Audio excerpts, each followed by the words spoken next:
फिलिस्तीन की आवाम को उन्हीं के देश से बेघर किया कि हिंदुस्तान की आवाम, हिंदुस्तान के स्टूडेंट्स, फिलिस्तीन आजाद नहीं हो जाएगा और इजराइल नाम के सेटलर कॉलोनियल एंटिटी का अंत नहीं हो जाएगा। फिलिस्तीनी आवाम के संघर्ष के साथ तब तक खड़े हैं इजराइल और ज़ायनवादी हत्यारों ने आतंकवादी गिरोह बनाकर 75% जमीन पर 1948 के बाद 1 साल में कब्जा कर लिया। इजराइल के साथ हमारे देश की हुकूमत और हमारे देश में राज करने वाले फांसीवादी इतने करीब से क्यों खड़े? आरएसएस और भाजपा तब भी गद्दारी कर रहे थे जब हमारे देश में ब्रिटिश हुकूमत थी कि भाजपा इसमें मुख्य दुश्मन है, लेकिन बाकी जो पार्टियां हैं, चाहे वो कांग्रेस हो चाहे वो आम आदमी पार्टी हो, वो भी कभी कंसिस्टेंटली फिलिस्तीन के समर्थन में या फांसीवाद के खिलाफ खड़े नहीं होंगे, क्योंकि जॉर्डन नदी से लेकर मेडिटेरेनियन तक सिर्फ एक देश है और उस देश का नाम है फिलिस्तीन। फिलिस्तीन, फिलिस्तीन। देश के हर कोने, हर गली, हर कूचे तक ये सच्चाई लेकर जानी होगी कि इजराइल और फिलिस्तीन का मसला धर्म का मसला नहीं। हिंदुस्तानी सरकार को मजबूर करें कि वो इजराइल के साथ अपने तमाम रिश्ते तोड़े। कुछ नारों के साथ करना चाहूंगा। From the river to the sea, free free Palestine, Zionism down, down, imperialism down, down, fascism down, down, फिलिस्तीनी आवाम का मुक्ति संघर्ष जिंदाबाद, from the river to the sea। साथियों, जैसा प्रियंवदा ने और बाकी साथियों ने भी बताया अलग अलग मौकों पर, जैसा सभी वक्ताओं ने कहा, आज हम लोग यहाँ पर इकट्ठा हुए हैं फिलिस्तीन के समर्थन में, फिलिस्तीन के आवाम के मुक्ति संघर्ष के समर्थन में और उन ज़ायनवादी हत्यारों के खिलाफ, उन साम्राज्यवादी हत्यारों के खिलाफ जिन्होंने फिलिस्तीन की आवाम को उन्हीं के देश से बेघर किया, जिन्होंने पिछले 70 साल से गांव-गांव में जाकर फिलिस्तीनी आवाम को उनके जगहों से खदेड़ा है, बच्चों को मारा है, औरतों को मारा है और आज भी जब वो ऑस्टेंसिबली ये कह रहे हैं कि वो सीज फायर की तरफ बढ़ने के लिए आगे तैयार हैं, तब भी वो छोटे स्तर पर ही सही अभी तक गोलीबारी और बमबारी जारी रख रहे हैं। लेकिन हम लोग यहाँ पर फिलिस्तीन के समर्थन में सिर्फ इतनी बात नहीं करने आए हैं कि इस वक्त जो नरसंहार हो रहा है उस पर कोई टेम्पररी रोक लग जाए, कि सिर्फ एक सीज फायर लागू हो जाए और हॉस्टेजेस का एक्सचेंज हो जाए। हम लोग आज यहाँ इकट्ठा हैं ये कहने के लिए कि हिंदुस्तान की आवाम, हिंदुस्तान के स्टूडेंट्स फिलिस्तीनी आवाम के संघर्ष के साथ तब तक खड़े हैं और ज़ायनवादी हत्यारों के खिलाफ तब तक संघर्षरत रहेंगे दुनिया भर के स्टूडेंट्स के साथ कंधे से कंधा मिलाकर, जब तक फिलिस्तीन आजाद नहीं हो जाएगा और इजराइल नाम के सेटलर कॉलोनियल एंटिटी का अंत नहीं हो जाएगा। क्योंकि इजराइल कोई देश नहीं, इजराइल एक ज़ायनिस्ट सेटलर कॉलोनियल एंटिटी, एक आर्टिफिशियल स्टेट है जो वहां के लोगों के ऊपर बसाया गया है। लेकिन इस मुद्दे को समझने के लिए और ये समझने के लिए कि आज क्यों दुनिया भर की साम्राज्यवादी ताकतें अपने सारा असला लगाकर फिलिस्तीनी आवाम के मुक्ति संघर्ष को कुचलने में लगी, ये समझने के लिए कि आज इजराइल जो कर रहा है वो क्यों कर रहा है, और ये समझने के लिए कि इसके बावजूद 1917 में जब बाल्फोर डिक्लेरेशन हुआ था, तब से लेकर आज तक तमाम जुल्मों के बावजूद, बमबारियों के बावजूद, रेप्स के बावजूद, टॉर्चर के बावजूद फिलिस्तीनी आवाम को आज भी दुनिया भर में संघर्ष का एक एग्जाम्पल हमारे सामने खड़ा कर रहा है। ये समझने के लिए हमें उसके इतिहास की तरफ भी नजर डालनी होगी। इसीलिए मैं आपके सामने इस पूरी के पूरे सेटलर कॉलोनियल प्रोजेक्ट के इतिहास के बारे में कुछ बातें बहुत छोटी संक्षेप में कहना चाहूंगा। साथियों, जायनवाद ऐसे तो आज इजराइल के बारे में और इजराइल क्यों स्थापित हुआ है इसके बारे में हमारे देश में और दुनिया भर में जायनवादी और इंपीरियलिस्ट मीडिया और उसके अलग अलग भाड़े के जो इतिहासकार हैं, जो टट्टू हैं, जो कलम घसीट हैं, वो तरह तरह की बातें लिखते हैं। लेकिन वास्तव में जायनवाद एक फार राइट रिएक्शनरी आइडियोलॉजी के रूप में 19वीं सदी के अंत में ही शुरू हो गया था। उसका जो 1945 में और जो पूरा का पूरा हिटलर के द्वारा यहूदियों पर जुल्म ढाया गया, उससे कोई लेना देना नहीं था। 19वीं सदी के अंत से ही थॉमस हेरगल जैसे, थियोडोर हेरगल जैसे अलग अलग जायनिस्ट आइडियोलॉग्स थे, जिन्होंने उसी वक्त ये बात करनी शुरू कर दी थी कि हम लोग यहूदियों के लिए एक ऐसी जगह पर एक ऐसा राष्ट्र बसाना चाहते हैं जहां पर सिर्फ यहूदी रह सके। और इसके लिए उन्होंने उसी वक्त से अलग अलग उपनिवेशिक ताकतों के, चाहे वो इंग्लैंड हो, चाहे वो फ्रांस हो, उनके पीछे पीछे उनसे कारगुजारी करनी शुरू कर दी, उनसे बातचीत करनी शुरू कर दी। और इनके लिए आजकल कहा जाता है कि इजराइल में इसलिए वो बसे हैं क्योंकि इजराइल पर उनका हिस्टोरिक क्लेम है। लेकिन अगर ऐसा वास्तव में था तो क्यों थॉमस हेरगल और जायनिस्ट नेता 19वीं सदी और 20वीं सदी की शुरुआत में इस चीज के लिए तैयार थे कि अगर फिलिस्तीन नहीं तो युगांडा में ऐसा राष्ट्र बसा दिया जाए। ये चीज ये साफ करती है कि इसका यहूदियों के साथ जो ऐतिहासिक तौर पर बर्बरता हुई यूरोप में, उससे कोई लेना देना नहीं। वास्तव में ये एक फार राइट रिएक्शनरी आइडियोलॉजी थी और इसके साथ पहले ब्रिटेन, उसके बाद अमेरिका और दुनिया भर की पश्चिमी साम्राज्यवादी ताकतें खड़ी थी।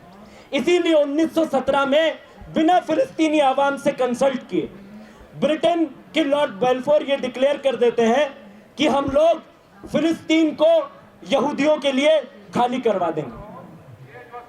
ऑटोमन साम्राज्य की जब हार हो जाती है, उसके बाद से जब फिलिस्तीन पर अंग्रेज कब्जा करते हैं, ठीक उसी तरीके से जैसे अंग्रेजों ने हमारे देश पर कब्जा किया था, उसी प्रक्रिया के साथ ही वहां पर 1907 से ही बसावटें यहूदियों की शुरू हो जाती।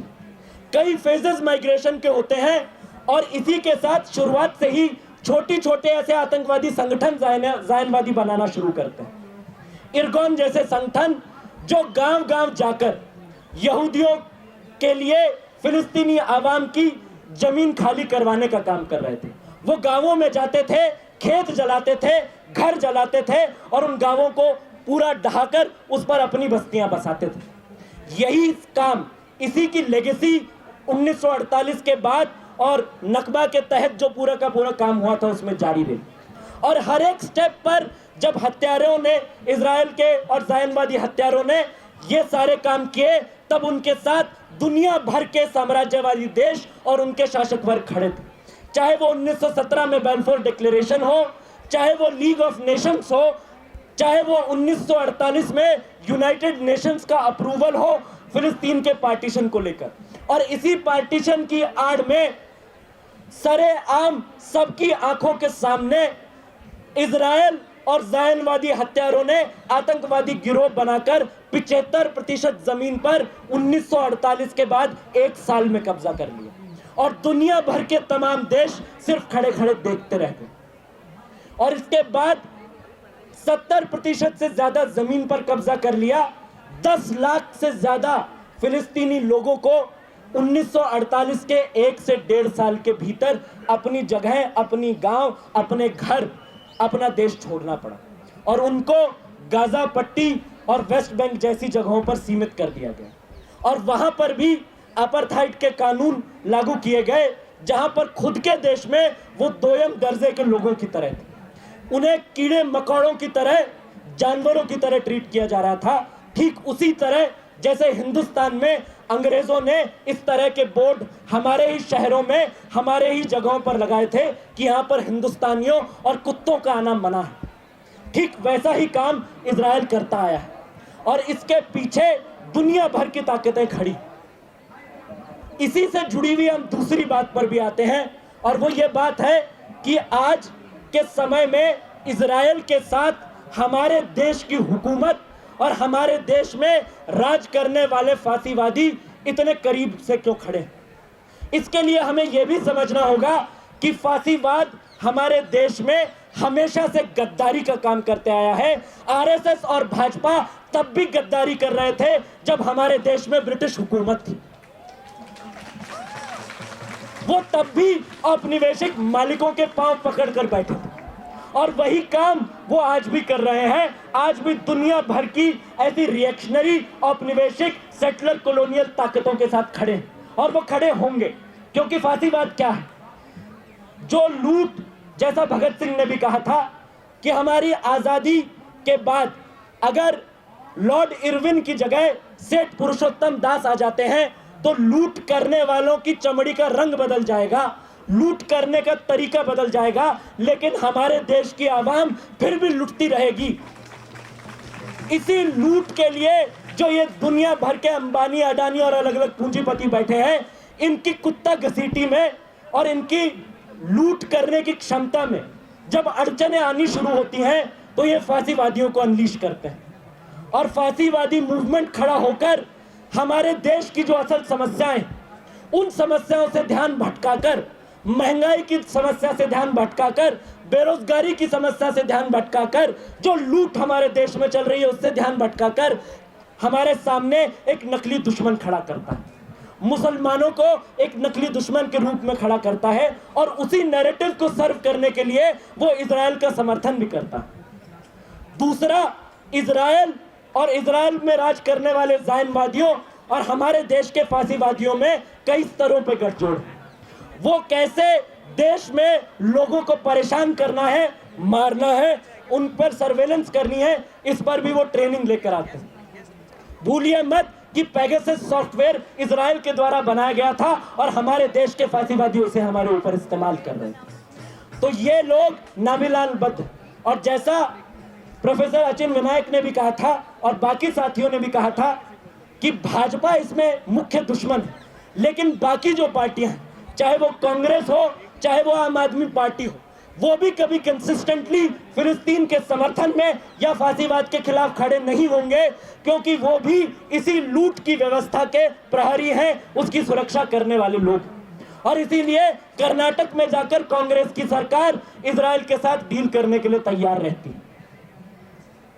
इस पूरे इतिहास को समझते हुए हमें एक और बात समझनी होगी कि आज फिलिस्तीन के मुद्दे ने एक बात जाहिर कर दी, आज पूरी दुनिया में एक डिवाइडिंग लाइन हमारे सामने पेश कर दी है, क्योंकि एक तरफ जहां इजरायली हत्यारे, ज़ायनवादी और दुनिया भर के साम्राज्यवादी शासक हैं और हमारे देश के फांसीवादी एक साथ खड़े हैं, तो दूसरी तरफ दुनिया भर के इंसाफ पसंद लोग और दुनिया भर की आवाम है, स्टूडेंट्स हैं जो आज सड़कों पर आ रहे हैं फिलिस्तीन के समर्थन में।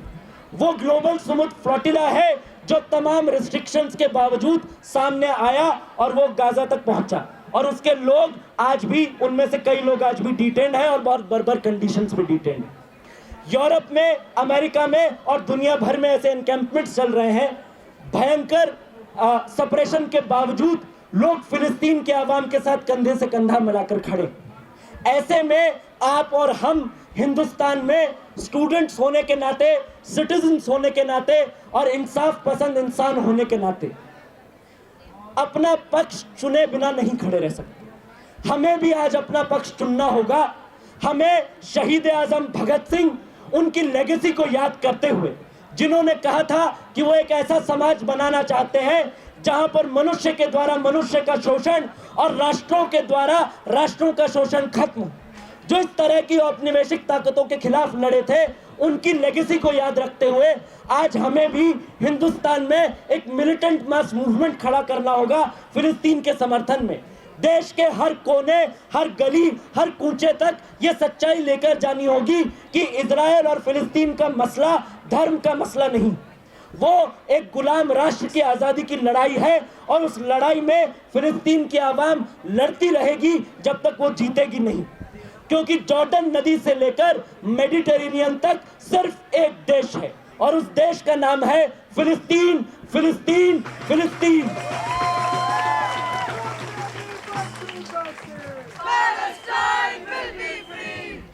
और उस फिलिस्तीन के देश से इजराइल के हत्यारे और तमाम साम्राज्यवादी शक्तियां आज नहीं तो कल जरूर उखाड़ कर फेंकी जाएंगी, बशर्ते हम लोग कंधे से कंधा मिलाकर बीडीएस मूवमेंट का हिस्सा बने, इजराइल को पूरी तरह से आइसोलेट करें और देश में एक मिलिटेंट मास मूवमेंट खड़ा करें, हिंदुस्तानी सरकार को मजबूर करें कि वो इजराइल के साथ अपने तमाम रिश्ते तोड़े, वो इजराइल के साथ अपने खून से सने हुए रिश्ते तोड़े, बिजनेस डील तोड़े, मिलिट्री डील्स तोड़े।